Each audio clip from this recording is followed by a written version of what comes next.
Good evening, everybody, and welcome. My name is Sabir, pronouns he, him, and I run events here at the Strand. Before we launch into a discussion of Michelle Duster's newest title, Ida Be the Queen, I'd like to share a little bit of history about the Strand. The Strand was founded in 1927 by Benjamin Bass over on Avenue's Book Row.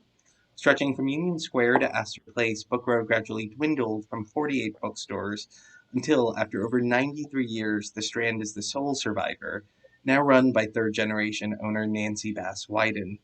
We want to thank all of you for your support. Without our loyal community of book lovers, authors like Michelle and Jacqueline, we wouldn't be here today, and we are so very appreciative of it. So, tonight we are thrilled to have with us Michelle Duster for the launch of her newest book, Ida B. the Queen, The Extraordinary Life and Legacy of Ida B. Wells. Michelle Duster is a writer, speaker, professor, and champion of racial and gender equity. In the last dozen years, she has written, edited, or contributed to 11 books. She co-wrote the popular children's history book, Tate and His Historic Dream, co-edited Shifts and Michelle Obama's Impact on African American Women and Girls, and edited two books that include the writings of her great-grandmother, Ida B. Wells. She has written articles for Essence, Refinery 29, HuffPo, Teen Vogue, and the North Star. Joining Michelle in conversation is Jacqueline Woodson.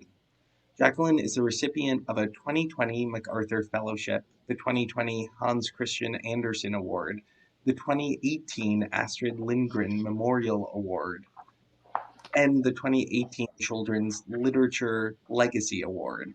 And she was the 2018 through 2019 National Ambassador for Young People's Literature. Her New York Times bestselling memoir, Brown Girl Dreaming, won the National Book Award, as well as the Coretta Scott King Award, a Newbery Honor, and the NAACP Image Award. She also wrote the adult books Read at the Bone, a New York Times bestseller, and Another Brooklyn, a 2016 National Book Award finalist.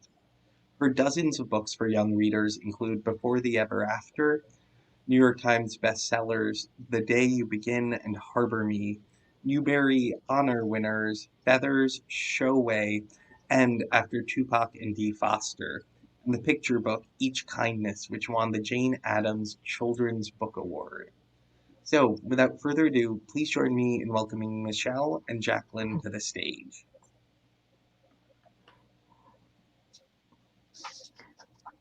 Hey. Hi. Michelle, I'm so excited to talk to you. The Zoom question of the century. Can you hear me okay? Yes, I can hear you fine. I just want to first start by saying congratulations on this absolutely beautiful, and important and timely book that is a history of your great grandmother's life, but also so much more in terms of a history of ourselves in this country. And I wanted to start by asking you, why this book now? What made you decide to write this book, and also to tell it so that young people would be able to come to it and understand the importance of this legacy? Right, Jacqueline. Well, I'm so excited because I wrote this book, Ida Be the Queen, in order to share and celebrate the truth and the enduring legacy to a new generation of my great-grandmother. And I wanted to I just really hope that young people will be inspired by her story and to see the connection between the past and the present in order to see what they can do. Mm-hmm. It's the way you bring the past and the present together is so wonderful. I would love for you, I guess we should start by talking a little bit about what Ida B. Wells Barnett did in her life. I mean, in the middle of the book with 400 Years of Progress, you have a timeline that's extraordinary. I mean, I just read it, went back and read it again, and just the many things that happened and that Ida B. Wells made happen, and the many things that were happening in this country is just kind of mind-blowing. And I wanted you to talk a bit about that. Does that question make sense? Right. Well, I mean, so my great-grandmother, Ida B. Wells, was a trailblazing journalist. She was an anti-lynching crusader, a suffragist, a civil rights icon. She was a social worker. She was one of the founders of the NAACP, in the National Association of Colored Women's Clubs. She founded the Negro Fellowship League. She just did so much in her life. And so I wanted people to be inspired to know like what one person can actually do, although it might be a little intimidating, to do all of those things in one lifetime. Mm-hmm. But I think it's important for people to understand that a person, any person, is a product of their time. And what my great-grandmother achieved is remarkable. But there were people who came before her, and there are people who come after her, mm-hmm. who continuing the work that she did. And so there's 400 years. We as a people have 400 years in this country of Black resistance. We didn't start, just a few decades ago. We started 400 years ago. Mm-hmm. One thing I think about is investigative journalism, how it wouldn't be here without your great-grandmother. And then at one point in the book, when you're talking about the people today doing the work, you talk about Bree Newsome, and you also talk about Sarah Hartman. And I think one thing that the pushback we get writing for younger audiences sometimes is people say, well, a story like Sarah Hartman's story is too painful for young people to digest, or a story of, Paul Moss's story, the story of lynching, and all the work your great-grandmother did around ending, speaking truth to power and trying to get lynch laws in place is something that maybe young people aren't ready for. What would you say to that? My attitude about that, I get it. I mean, I understand that, these are difficult topics to talk about, to know the truth about. But then I think about the fact that people lived through this. This was a reality for my ancestors, that they actually lived through this. And so my attitude is, if people could live through it, and we are still here today because they somehow managed to make their way through, we should have the obligation to hear about it. Mm-hmm. It's so true. And also the fact that Ida B. Wells was born enslaved in Holly Springs, Mississippi, and was 4 months old when the enslaved people of that area were emancipated and knew about it. You also talk about Juneteenth, when the enslaved people of Texas got the news. And the thing I keep asking myself as I learn more and more about Ida B. Wells is, how did she do it in terms of, she was a Victorian lady in some ways, right? She was very much a lady. She was very much a good Christian woman. She was a mother. She was a wife. She hyphenated her name early on when people weren't really doing that, right? And I that's the thing that I feel like this book is giving us the answers to that, and saying that we have this all in us to do. And still, I want to know what you think of when you think about your great-grandmother and her strength.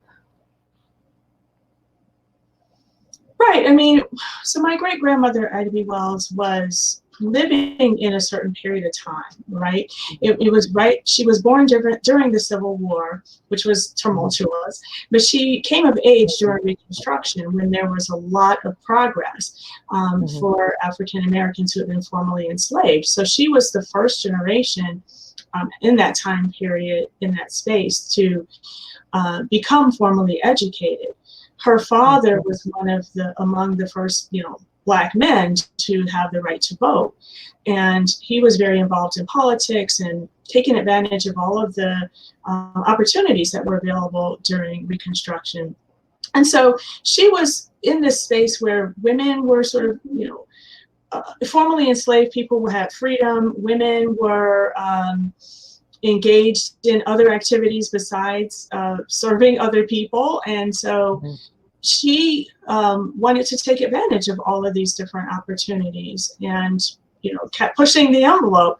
All of the Reconstruction amendments to the Constitution, the 13th, 14th, and 15th Amendments, she took seriously.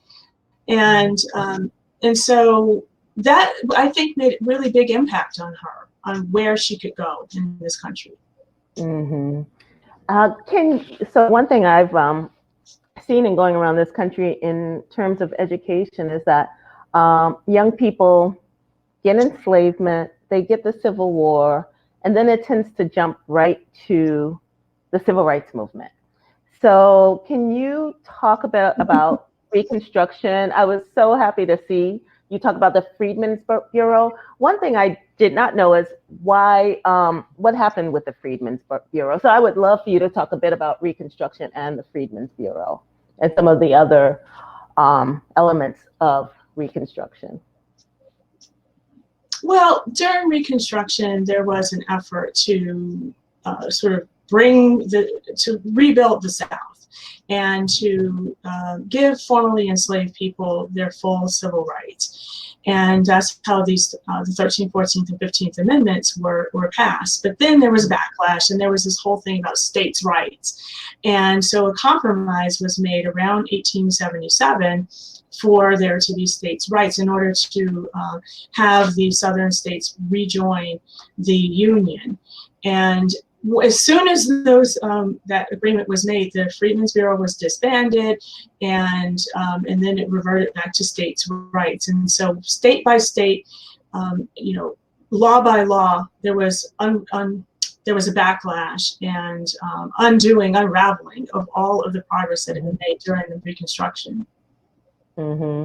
And any thoughts on how that mirrors what's happening now? You know, I think one thing that happens is some people don't see the connection between the past and the present.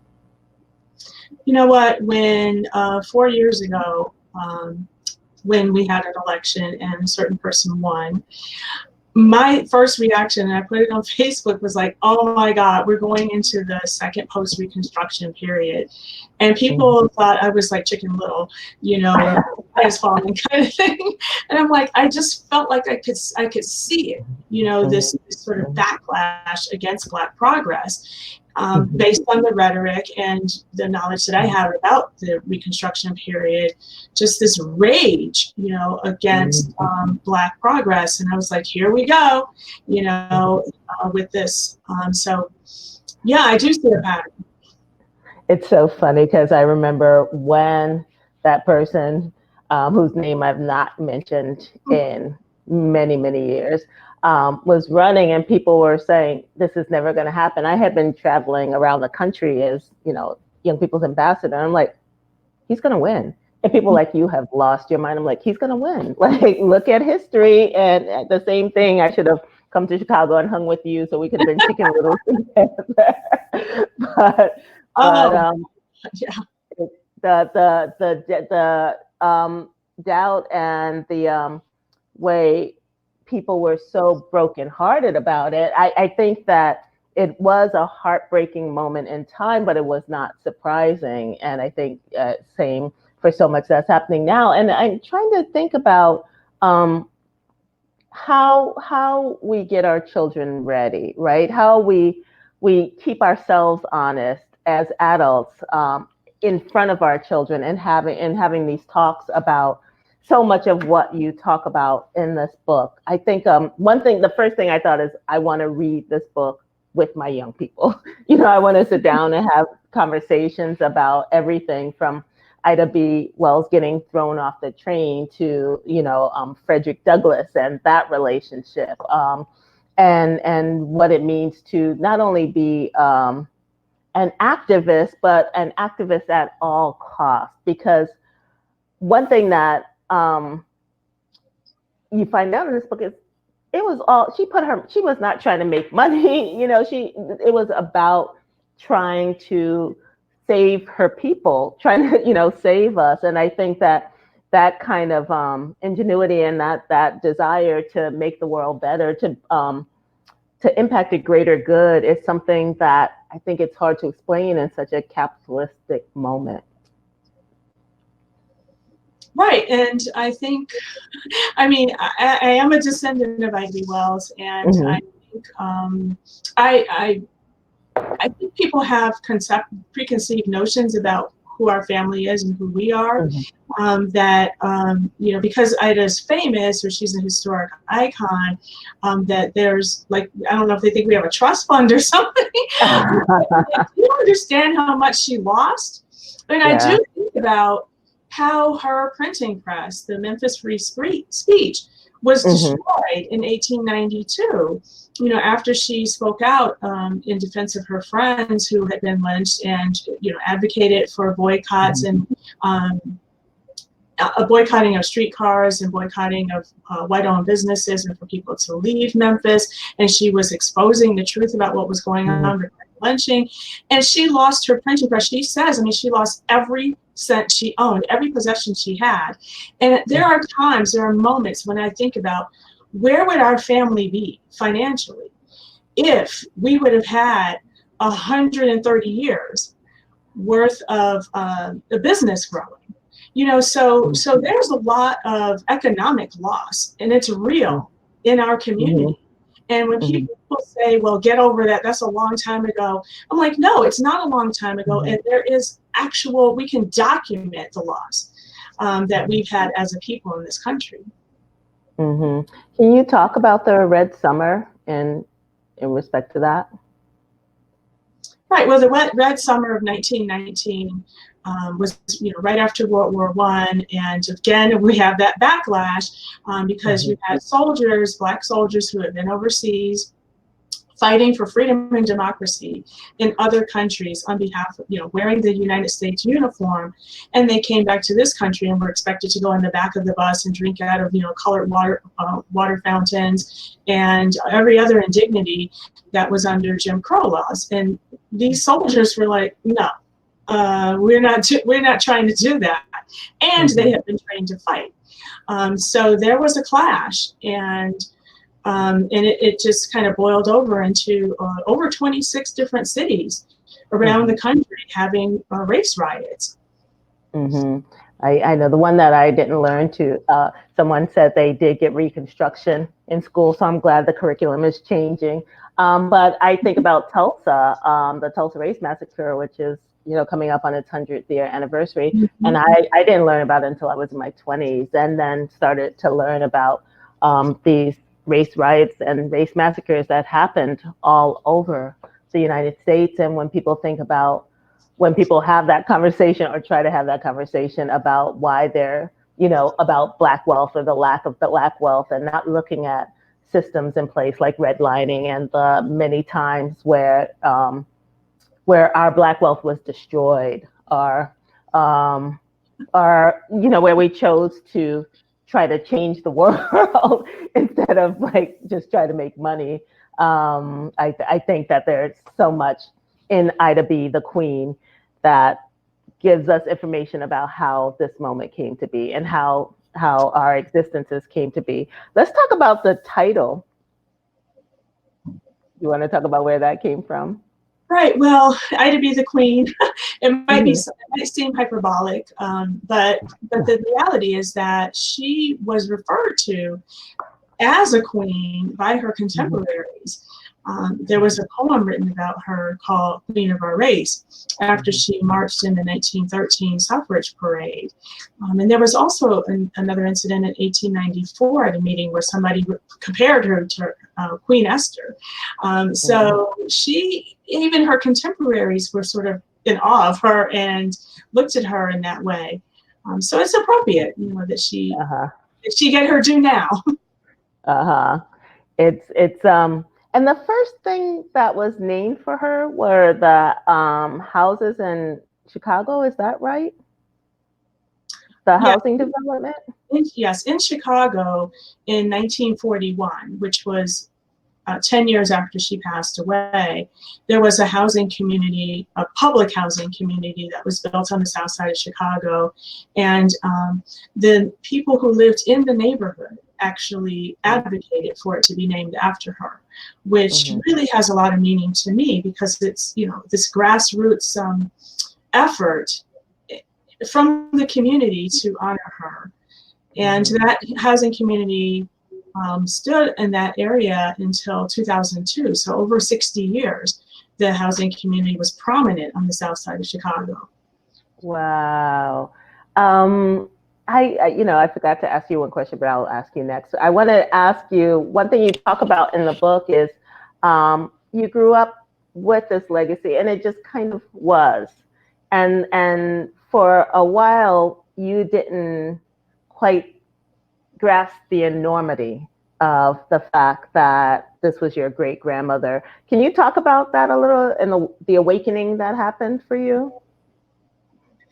Right. Well, I mean, I always knew that Ida B. Wells was my great grandmother. She was my grandmother's mother, and on my father's side of the family. And so it was never a secret. I always knew that I was related to her. But I do think that part of why I didn't think of it as that big a deal is because I didn't grasp the concept when I'm 5, 6, 7 years old. It just seems so remote. But also, I have a fairly large family. And so on my father's side, and then I have a mother's side of the family. So between both sides, I have 30 cousins and dozens of aunts and uncles. There's just a lot of people in my family. And so for us, Ida was one member of our family. She wasn't the only member. And so she was presented to us in that way by my grandmother. It was like, this is your great grandmother. This is what she did. And then she would kind of turn around and like, so what are you doing in school? How are you doing? Let me see your report card. And, so she was more focused on us achieving and doing our best and growing into our best selves and our talents versus constantly sort of intimidating us with her mother's achievements. And I really appreciate that. It gave us space, to grow. Yeah, legacy is hard. So I listened to the audiobook as well, and you read it beautifully. Thank you for doing the audiobook. It was really, it felt like I was sitting in a room with you chatting, like the two rectangles around us. And so 2 questions. What was the audio process like for you? One, and what was the writing process like for you, going back really going into the story in this different kind of way? I mean, the details are so specific, and you really span the long period of time that was Ida B. Wells' life and legacy. So exactly. How long did it take? How was the writing process? Right. I mean, for Ida's lifespan plus, coming to the present is around 160 years of history, which is a lot, to kind of sift through and figure out what are the points that make sense to incorporate, to tie together into sort of a cohesive sort of timeline or experience of the Black experience in this country.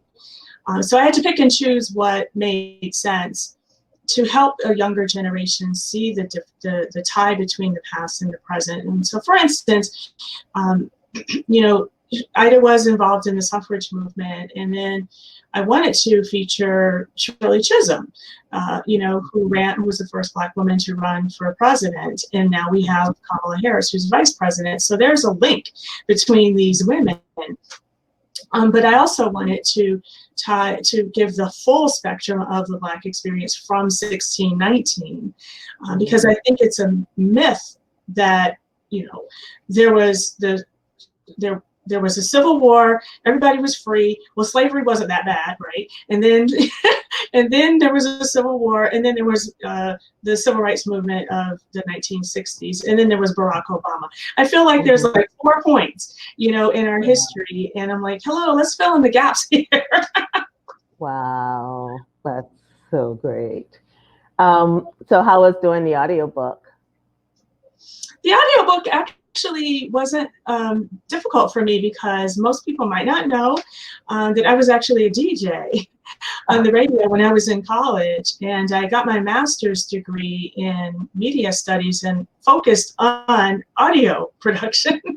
So I have experience in that area. Wow, that's great. So I'll ask my other question in a second, but my question is, you cite some of the other writers who have written about Ida B, including, I know Paula Giddings is one of the people you cite. Tell me how those texts informed the writing of this. Did you really have to go back and did you read all of the other books that have been written by Ida about your great-grandmother? I actually have, which is a lot. And that's what's kind of ironic to me, because the book Ida B the Queen is fairly, comparatively short compared to an 800-page book that Paula Giddings wrote. So the amount of reading that I did of all of the biographies about Ida, plus I read all of her writing. So I'm convinced that I read at least 3,000 to 4,000 pages worth of documents in order to come up with this book. Oh my goodness. Yeah. I think that's something that people don't always understand about writing for young people, is the amount of information you have to have that doesn't even make it to the page, but is in your head and necessary to have that narrative arc. So, whether you're writing a picture book on middle grade, young adult, it is a lot of information that one takes in to get the narrative in place. I just want to remind people that you can ask questions, and someone asked, was there anything you learned about Ida during your research process that surprised you or was markedly different from family oral histories of her? Rabia on Facebook. Well, I read through Ida's diary, which she wrote from 1885 to 1887 when she was in her mid-20s. And it was before she was famous, and so it's like this young woman who's navigating the world, trying to sort of define herself in this social space. And so that was very interesting to me, to get perspective of her insecurities. She struggled with money, and I think a lot of people don't realize that about her, that she, that she's all of these things, as far as her being a suffragist and a journalist and all of these things that she did in her life.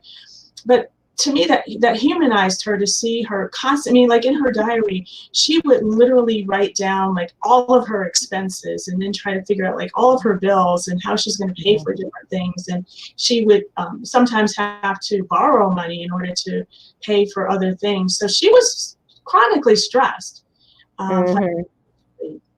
And the other thing was that she really was into fashion. And, she liked pretty things. If you look at some of the pictures, she wore hats and she had, nice clothes. And I think she was very conscious of looking a certain way.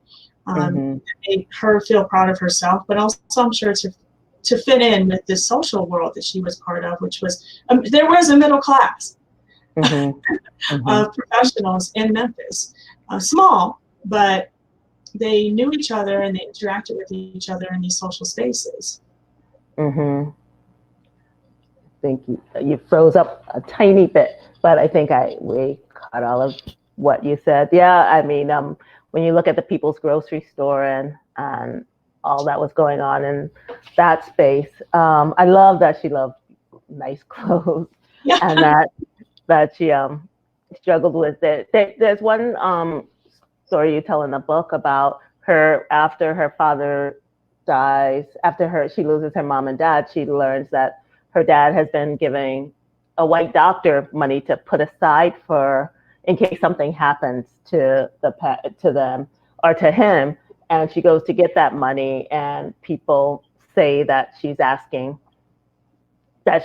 a white man for money, basically. Can you talk about that story in the context of what it means to be a Black woman? Because I love the way you told the whole narrative in the telling of that incident. Right. Well, told the whole story about being a Black woman. Right. Well, after her father died, what happened was that when her father was dying, the nurse that was taking care of him got the money, and she's who gave it to the doctor. And she told the nurse told Ida's sister that, oh, the doctor has this money that was from your father, because so Ida, being the oldest, made arrangements to meet with him in order to get the money. It was $300, which in that day and age was a lot of money. To give perspective, when Ida started teaching in Memphis, which was even higher pay, she was making $500 a year. So go back 5 years before, $300 was a lot of money. Probably was about a year's salary. And so she met this white male doctor in a public space in order to get the money. And she says in her autobiography that some people overheard her saying, well, do you have the money? And I guess they saw the exchange of money. And she implies that there were rumors that kind of spread as far as, why would a Black woman be getting money from a white man? The implication was that there had to be some kind of illicit behavior between the two of them, or some kind of relationship between the two of them. And she was very hurt by that rumor because she had just lost her parents. Just think about that. She just lost her parents, and she had 5 younger siblings that she needed to take care of. And on top of that, people are spreading rumors about her that were very extremely false. So that seemed to make an impact on her. Wow. Someone's asking, what is the status of the statue of your great-grandmother? Well, I've been working since 2008 on a committee to have a monument created about my great-grandmother that honors her in Chicago. It took forever to raise the money for it. And now we raised the money 2 years ago, and now the artist, Richard Hunt, is in progress of getting that done. There's also another initiative to have an actual statue created in Memphis. How did the family feel when they heard that she had won the Pulitzer posthumously, but won it nevertheless? I think the overall response was, finally, she's recognized for the work that she did and what she contributed to this country, which is very significant because she left behind a record for us to see today and to get perspective of what was a firsthand account of what was happening during that time. And I think without that documentation, it would be a little easier for some people to say, well, you're exaggerating or something like that. It's like, no, these are the names, these are the dates, these are the locations that these actual crimes were committed. Oh, that's so great. So we have a question from a journalist who is asking, saying that disturbingly in 2020, lynchings of African Americans are being reported as suicides. And as a journal, and then cites the Washington Post and the New York Times and Up North News, where people have been found hanged. As a journalist and librarian, I am disturbed at the lack of media coverage and knowledge in these events. How would you alert people to this issue? It's a hard question. I mean, I think that, we all need to call out the way that stories are being told. And I mean, people today are reporting on these kind of things. I mean, one of the things with social media in particular is this idea of street journalism, people on the ground and recording what's going on right in front of their face and making it available to the public. That's very important way of documenting and countering these sort of skewed ways of talking about what's going on. Yeah. Someone else asked, Mahfouz asked, what is your recommended age range for the book? I say, can I answer that? Yeah, go ahead.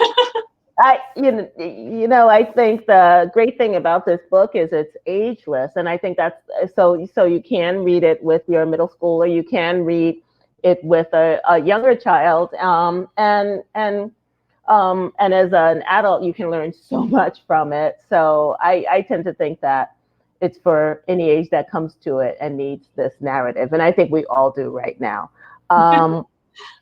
And I think parents and teachers, I think it's so important to read these books with your young people and have these conversations, because there's such great conversations to be had from not only the life and times of Ida B. Wells, but the many points in history that you talk about in this book. So, but if you want to answer it differently. Well, I think you did a great job. And I have to say, one of my friends has a 3-year-old, and he said he was reading the book to his child, and he said his child is just fascinated by the illustration. Yeah. So even if he doesn't comprehend all of the text, I mean, just the visuals, captivate a younger audience. Thank you. Michelle, what brings you joy in talking about Ida? That was from Denise Hayes. Oh, well, one thing I love about talking about my great-grandmother, Ida B. Wells, is, I mean, in addition to all of the achievements of her being, a journalist and an anti-lynching crusader and a suffragist, a civil rights icon, one of the things that I personally am drawn to that I think is undertold or sort of maybe underappreciated about her is her business acumen. I am personally inspired by how savvy she was when it came to advocating for herself for business purposes. I mean, she co-owned 2 newspapers and ultimately owned a full outright of another newspaper that her husband sold it to her. So the fact that she not only wrote for newspapers and edited, but she was like, I want a piece of the business. And then how she was also really good at crowdfunding, self-published all of her work. And she raised the money by going to women's groups in churches and I guess pitching the idea to these groups. And that to me shows women power, that women were collectively supporting each other. And she managed to, all of the pamphlets that she wrote, that's how she got the money to publish them. And that's a huge achievement, because the pamphlet, the reason why The Colored American is not in the World's Columbian Exposition that was distributed at the World's Fair, 20,000 copies of that pamphlet were created. And to me, that's a huge achievement. So I really look at her as a businesswoman. Wow. I know. I remember reading about her. I'm not sure if it was in this book, but going into those spaces and getting subscribers, right? She would get people to subscribe, and that's how she would make money. I mean, be able to pay for that work, which was like, okay, go girl. She was a good salesperson. She would go in there and pitch the idea, and she said, she talked about in her autobiography how she would leave like laden with coins, after when she would go to these meetings. So she was very good at that. That's so great. I can't wait to read this book. I'm interested in W.E.B. Du Bois and his connection to Wells. I'm curious if this is in the book. Yeah. It is in the book. I do talk about, in Ida B. the Queen, I talk about a lot of Ida's contemporaries, and she worked with several people who are like household, historic iconic names. Du Bois is one of them. They both were founders of the NAACP. He ended up being the editor of the Crisis magazine. He was part of the another organization that he founded. So their lives intersected quite a bit. And one of the things that I find really heartwarming is that Du Bois's great-grandson and I have become friends. Oh, wow. And yeah, and I just love that, that our ancestors knew each other and interacted with each other and worked together. And here we are, we're the exact same generation, both great-grandchildren, and we have connected. And I really think, I just can imagine that our great-grandparents would be so happy that they're connected, that we are connected 3 generations later. That's so amazing. So here's a question. I think it says, did Ida's siblings, children, husband fully support her, and did they involve themselves in her efforts? If this is in the book, you could just say it's in the book, because we don't want to give too much away. If it's not, you can talk about it. One thing I really love is how supportive Ferdinand Barnett, my great-grandfather, was to Ida. They were true partners. They were like a power couple, if you want to call it that in today's terms. But to me, he was an incredible level of support for her. They worked together in various ways to advocate for several people who had been falsely accused of crimes, because he was an attorney. And so they would work together to basically advocate for these people to be released from prison.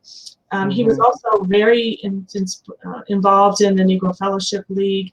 There was a lot, they worked together. And that just, to me, always showed how it was always inspiring to me to as a role model, like, it is possible for a Black woman to be a strong person, very accomplished, and find a man who is supportive and not try to, make her smaller in order to make himself bigger or whatever. I mean, he was a true partner. Yeah, I think of him too as a feminist in a way. He really supported women's struggles and issues, and really did see her as an equal from all I've read about him. Ida shared in one of her books that she didn't have a lot of friends. Can you speak to the solitary life of Ida's activism? Well, yeah, I mean, she was pretty open in her writings about feeling lonely at times, and feeling alone in some of the quests that she had. I mean, she would go, to try to gain support from different people for some of her causes, and kind of be, met with blank stares or or people, sort of being off-put by her. She had a very strong personality. That's one thing I did grow up, hearing about. She was very opinionated, very uncompromising. She was very direct in how she spoke to people. So I guess some people might consider her gruff, rough around the edges, just very, and so some people found that off-putting and difficult to work with. And so she did struggle sometimes with that. And I think sometimes an activist life is lonely.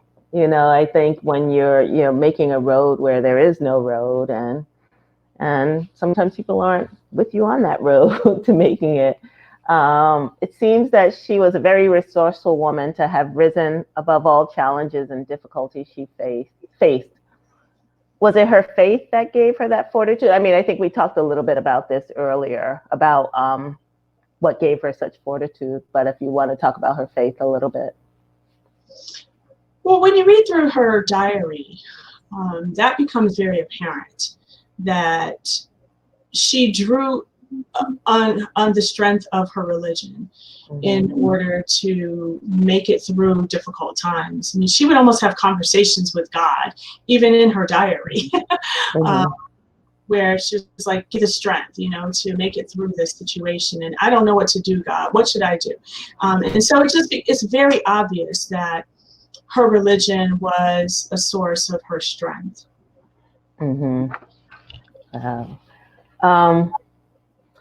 In addition to Ida B. Wells' writings, are there other writers and creatives that informed your crafting of the book? Who are your literary influences? Sonia. And I'm sorry, who was the other one? I there are certain, actually, a lot of the people whose writing I admire, in addition to Jacqueline Woodson, are a lot of journalists, actually. I really like some of the columnists that are popular today. I read Brent Staples and Charles Blow and Michael Harriot with his biting wit. He just cracks me up. And there are several other journalists and other writers that I kind of I look at how they write and try to. I'm inspired by how they use facts, but also figure out ways to make it a little witty. It's so funny. I'm getting my life. Like, I love Charles Blow's writing, but him on Instagram now is fabulous when he just goes and has his little very thoughtful, intellectual, angry rant. I am here for it. So. Yeah, those guys, they crack me up with their, with the videos and everything. And I just love how direct and just in your face, some of the writers. Yeah, and I do think they wouldn't have been here without Ida. I mean, I think she was the first in-your-face journalist out there. And, she went out there and she interviewed the families of people who had been lynched. She interviewed the people who had been there. I mean, I'm sure she was afraid sometimes, but I just feel like that fearlessness is such a lesson for our young people, what will you do to be a good ancestor? And she's such a good ancestor. Can you talk about the links between her experiences in England and the USA, if you want to? Well, I mean, she wrote a column. When she went on her second speaking tour in England, she wrote a column called Ida Abroad, which I read all of the articles that she wrote. And those articles were very interesting to read because it was a very different type of writing than the writing that she did about lynching. The writing style was more relaxed. I mean, I just kind of felt that she was more relaxed. And she described her, the different things that she was seeing, the people that she was meeting, and sort of her feeling free. There was just a really strong sense that I got that she felt like she could exhale for a few months. She writes about how when she rode the train in England, I can't remember which city she was in, but probably London, but she describes riding the train and how she could sit anywhere she wanted to without being accosted. And considering how she had been accosted in this country twice, for her to feel free in another country is quite ironic. And so she kind of makes those sort of subtle comparisons and how she felt a little more free in a different country. So Unity wants to know, how did writing this book compare to writing your other books? Was there more pressure to get it right? The biggest difference in working on this book than the other books that I've worked on is that there were the other books I worked on a little bit more by myself. And I had a different mission. And so with this book, it was a lot more collaborative. And that was the biggest difference. So Tiffany is asking, would you support a modern anti-lynching act? Not sure what that question means. I mean, that's where Kamala Harris, Cory Booker, and Tim Scott in 2019, introduced a bill, an anti-lynching bill, to make lynching a federal crime, which is incredible because my great-grandmother advocated for that in 1898. And the fact that we still today in 2021 do not have that bill passed, what does that say about our country? And, so I think we still have a ways to go. Yeah, I mean, I just thought, I mean, who wouldn't support. I know who wouldn't support it. I'm sorry. Well, I I know can name a exactly who person didn't. who blocked it. Yes, Rand yeah, Paul was the one who blocked it, exactly, and that Rand is Paul. public knowledge.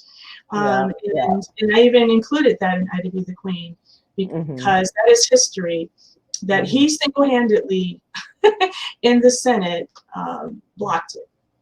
And didn't want Emmett Till's name mentioned, right? Well, that was the rationale that he gave for not voting for that bill was, okay, so it was originally passed in the Senate, and then it had to go to the House. Yeah. And when it went to the House, the name was Bobby Rush added the name to make it the Emmett Till anti-lynching. And then when it went back to the Senate, then Rand Paul said, well, wait a minute, this was not in the original bill. So that was the rationale that he gave for not passing it, because it wasn't the same bill. So I have another question. What advice would you give to young activists today?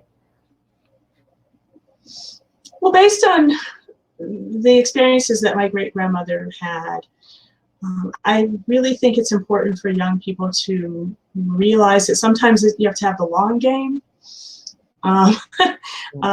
You can't expect things to necessarily be easy. I think it's important to have self-care as well. You need to take care of yourself. And build community in order to kind of support each other. How do people build community? I think that's a question a lot of people wonder in terms of, especially given how isolated people are, but also given how fearful people are of other. One thing that Ida B. Wells did so well was she did build community across gender, across lines of race, across economic class to some extent, across the ocean. Like, she really had dialogue, conversations with lots of people, not just people, who thought the same way she did. And I think that we live in a time where it's very easy to curate the conversations you're having and the communities you're having with. So how does one do that, given that? I think that's a challenge for the ages. During my great-grandmother's time, it's not like everybody thought the same way or had the same strategies. They did have conventions and meetings, and that's in fact where she met Frederick Douglass was at a convention. So you have like-minded people who will gather together in certain meetings or spaces or conferences or things like that, and you build alliances and build relationships with these people. And so I think sometimes that's sort of natural way of interacting with each other. That's the best advice I can give. It's true. It's so interesting because my daughter's we live in New York City, which has the highest rate of segregated schools in the country, and they did a walkout to protest it, and using social media, they got thousands of kids in a very short amount of time. And it is an interesting question of the way Ida B. Wells was an activist and the way young people are activists, and the space in between that is about that long game. Like, we do need the immediate reaction of like, let's get out here and do this quick and get thousands of people in the street, and then and now that we've come together with those people, let's work on getting these schools desegregated forever, and not just for this day, have teachers pay attention. So I think it's such an exciting time to be alive, and I think it's an exciting time to be alive because you're writing, because your great-grandmother existed, because of the work activists have done that have come before us and that are doing now and that continue to do. I think I have time for one more question. And Linda wants to know, how would Ida B. Wells have reacted to Kamala Harris's being sworn in as a VP if she time traveled today? And she says she's asking it on behalf of her 6-year-old daughter. Um, I think about that, considering the fact that my great-grandmother, Ida B. Wells, was involved in the suffrage movement. So she worked very hard on behalf of, women gaining the right to vote. In fact, she was 58 years old when women gained the right to vote. So almost all her life, she didn't have that right. And so 90 years after she died, for a Black woman to be sworn in as vice president, I think, I think there would be two different reactions. One, I think she would be extremely happy that we have achieved this accomplishment as a people. But she was an impatient person, actually. And I think part of her would wonder why it took so long.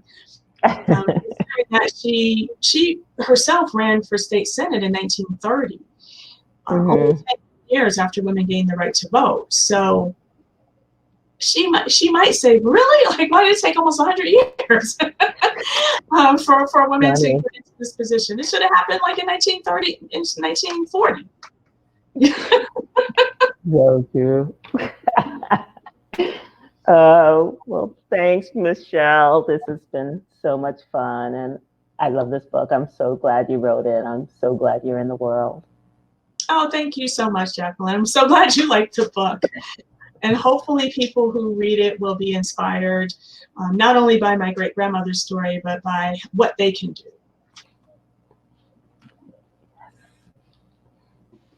Thank you both for such a fascinating and edifying conversation. Truly, I cannot wait to read that book. Ida B. I do not know enough, and I need to rectify that. Thanks, Sabir. Thank And you. for anyone who hasn't grabbed the book yet, if you'd like to purchase a copy, there's a green button center of your screen you can click on. If you would like to purchase any of Jacqueline's books, I've dropped a link in the chat, so feel free to click there.